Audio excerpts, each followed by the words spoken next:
Қытай неге сонша жауыз дейді.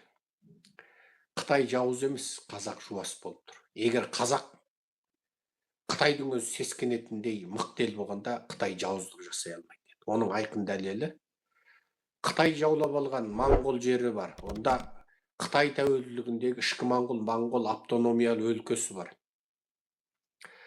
Осы өлкеде Моңғол тіліндегі оқулықты тоқтатамыз деген бұйрық шыққан кезде тәуелсіз Моңғолия республикасы дейтін республика бар. Моңғол республика.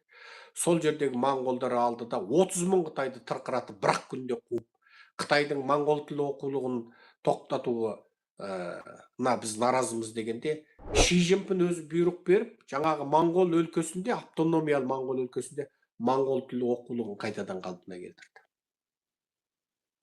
Ол нені білдіреді?